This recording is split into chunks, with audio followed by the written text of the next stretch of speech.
দুঃখজনক হচ্ছে যে ইরান কিন্তু বারবার বলছে যে মধ্যপ্রাচ্যের মার্কিন কোনো ঘাঁটি থেকে হামলা হলে তারা পাল্টা হামলা চালাবে। এই ঘাঁটিগুলি বন্ধ করতে হবে, এটা হচ্ছে শর্ত। কিন্তু এই শর্ত না মেনে বারবার কিন্তু সেই ঘাঁটিগুলো ব্যবহার করা হচ্ছে।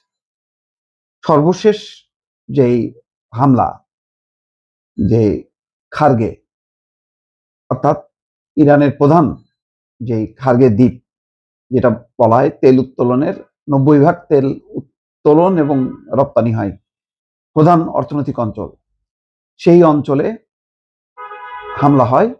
সেটা সংযুক্ত আরব আমিরাতের দুটা ঘাঁটি থেকে। এটা টের পেয়ে ইরান তার বদলা নিচ্ছে এবং দুবাই এবং দুবাইয়ের আশেপাশের এলাকা কিন্তু তছনছ করছে। তীব্র হামলা করেছে ইরান এবং সেখানে বিস্ফোরণ হয়েছে। কালো ধোঁয়ায় দুবাইয়ের আকাশ আচ্ছন্ন হয়ে গেছে।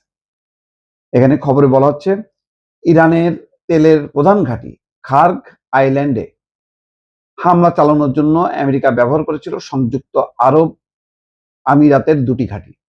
এমনটাই দাবি করেছে ইরানের পররাষ্ট্রমন্ত্রী আব্বাস আরাকচি। তারপর থেকে পশ্চিম এশিয়ার এই দেশটিতে হামলার ঝাঁজ বাড়িয়ে দিয়েছে তেহরান। রবিবারও দুবাইতে একাধিক হামলা হয়েছে।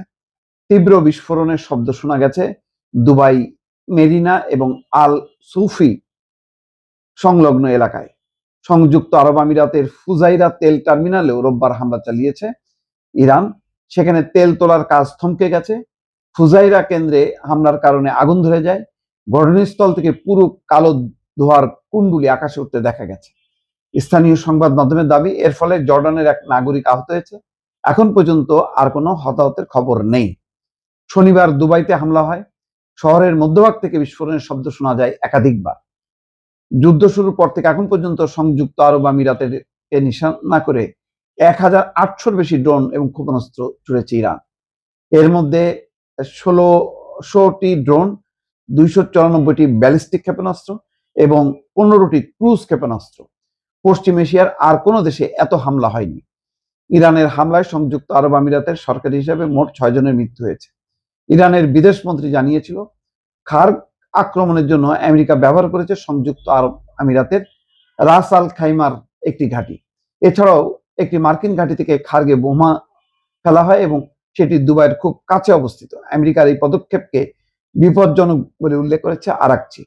পাল্টা হামলার হুঁশিয়ারি দিয়েছেন, জানিয়েছেন সংযুক্ত আরব আমিরাতের কোনো জনবহুল এলাকায় প্রত্যাঘাত না করার চেষ্টা তারা করবেন। ইরানের এই দাবি প্রসঙ্গে সংবাদ সংস্থা এপি আমেরিকার সেন্ট্রাল কমান্ড বাহিনীর প্রতিক্রিয়া জানতে চেয়েছিল, কিন্তু তারা কোনো মন্তব্য করেনি। তার মানে যতক্ষণ পর্যন্ত মধ্যপ্রাচ্যের মার্কিন ঘাঁটিগুলো ব্যবহার হবে ইরানের বিরুদ্ধে, ইরান কিন্তু প্রতিবেশী কাউকে ছাড় দেবে না। ফলে এমন একটা পরিস্থিতিতে দেখেন সৌদি আরবের যেহেতু ঘাঁটিগুলি ব্যবহার হয়েছে, এখন সেখানে হামলা তীব্র করছে ইরান। এখন সৌদি আরব খালি করে আমেরিকানদেরকে বলা হচ্ছে যে তাড়াতাড়ি বাণিজ্যিক ফ্লাইটে চলে যাও। এই হচ্ছে দর্শক পরিস্থিতি। তার মানে মধ্যপ্রাচ্যের এই যুদ্ধ কিভাবে বিস্তারিত হচ্ছে এবং সর্বগ্রাসী রূপ নিচ্ছে নিশ্চয়ই বুঝতে পারছেন।